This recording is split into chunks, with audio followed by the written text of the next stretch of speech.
Alright, it looks like they finally put the Supra in Forza Horizon 4. This was kind of a unexpected build, honestly, because you use a stock engine, or at least I did.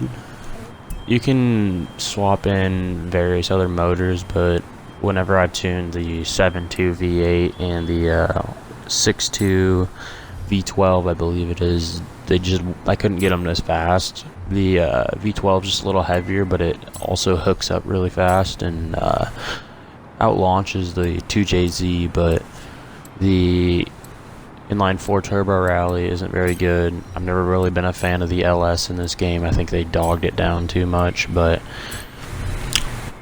other than that, this car is pretty ridiculous. You can build it to 1601 horsepower, but whenever you do that, you add the oil cooler, and you're getting 30 pounds of weight for 15 horsepower, and that to me just doesn't make any sense.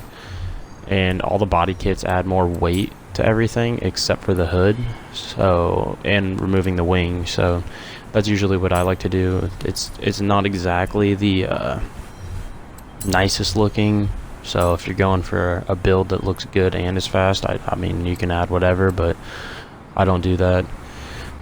And I was gonna say, a thing about these is you don't need to put front tire width, and you don't have to put the rear tire width all the way up. If you do, it helps your handling, but it's really not a necessity for this car.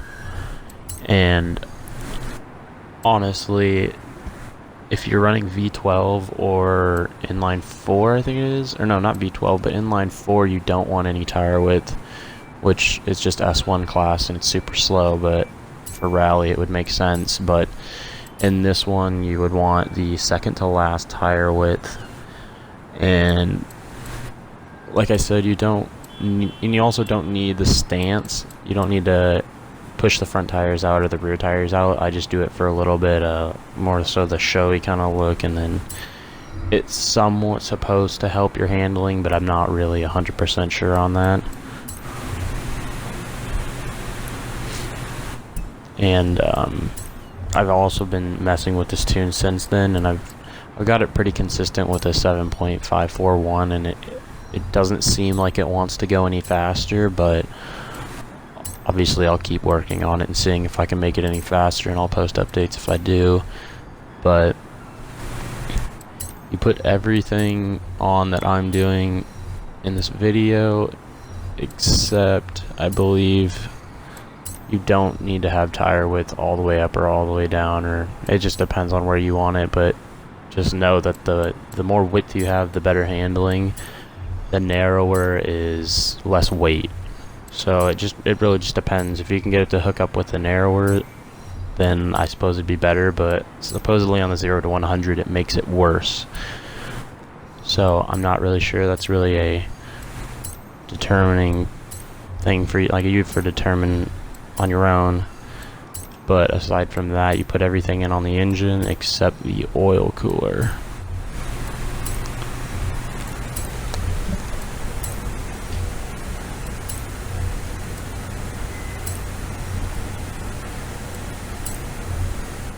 This video is taking forever, it feels like. Probably should have edited out most of this, but it just helps to have you go through and see exactly what I did with it.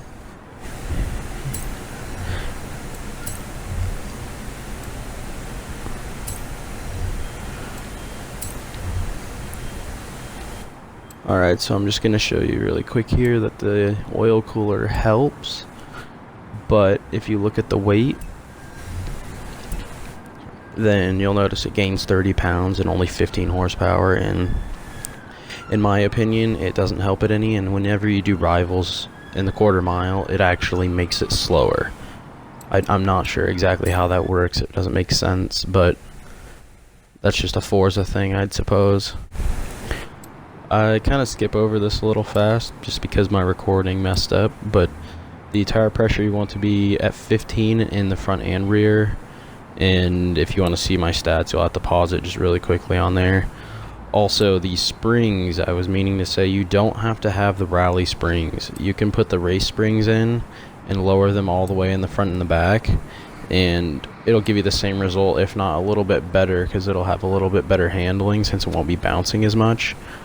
But it just depends on what you want to do. Honestly, it doesn't really matter to me either way. I can run the 7.541 in either way, but I've been noticing that it's a little bit easier whenever you do have the race springs versus the rally springs. So just something to consider. Drift springs, I'm not really sure. I haven't tried that. I mean, all the drift springs really do, I'm pretty sure, is just camber and a little bit of your alignment stuff changes, but not much. It really doesn't do much overall. And also, there's a glitch in the game where it stops your car really fast like that, and if you have that, I'd suggest just reporting it, because I have no idea why it's doing that, and I've tried uninstalling and reinstalling the game. So that's just another side note. But I've also run the 1 mile in this, and I don't remember what it was. I want to say 11.7 seconds in the 1 mile at the drag strip that has the train running through it. I don't remember exactly where it is. It's on the west side of the, or east side of the map, and it's pretty quick there too. But if you're gonna run it on 1 mile, you want to shift up to third, I believe, or second, right before you hit that little dirt patch, and you'll hook, and you won't have to worry about it spinning across there and you hitting rev limiter.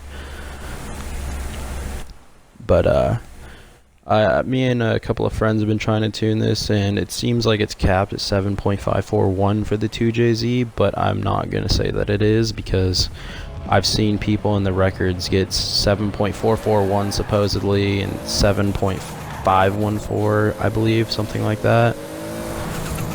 And I'm just not sure how to figure it out, but for the majority, I'm pretty sure I have one of the fastest tunes, because everyone else I've raced has said theirs are 7.6, 7.7, and 7.9.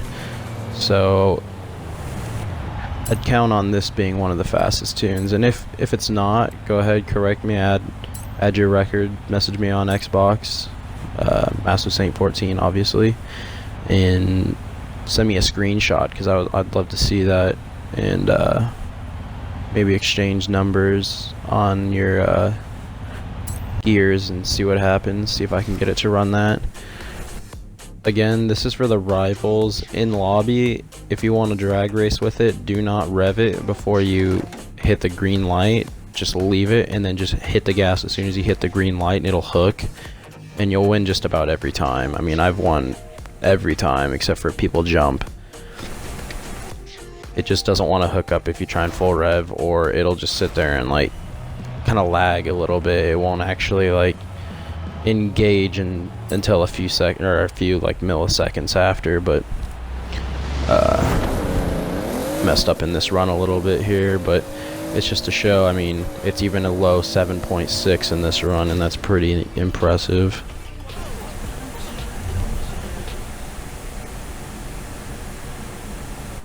But I figure I'd help people out with this tune, because I've seen a lot of people struggling with it, and I've had a lot of people ask me how I got to 7.5. It's really not too hard. You just gotta practice and learn how to tune, and it's all about 3 or 4 gear tunes in this game, honestly, for quarter mile. Anything more is too much and makes it too slow, so just try not to do that too much. Also, if it would be easier, I could go and share my tune to where people can download it, and I can share the paint. So this car was really fun to build. I'm still building it currently, and I'm gonna try to make it faster. But if anyone has a V12 tune that can hit below 7.6 or 7.5, then definitely message me on Xbox and let me know, or leave it in the comments, and I would love to know how people can get the V12 faster, because I physically cannot do it. Or if you have a 7.2 V8, then I would love to know if that can go any faster. But I figured I'd add in the clip of the 1 mile drag race here, just to show you exactly what can happen. And so, as you saw in the first part, as soon as I hit that patch, I started spinning. So what you want to do is you want to hit it and shift. You want to shift right over, like right before it, and you won't spin. Just like that.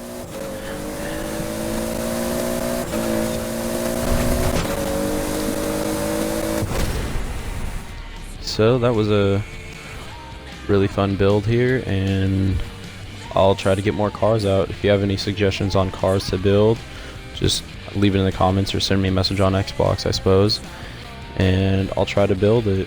Or if you have any paint ideas or anything, then let me know, and I'll see you next time.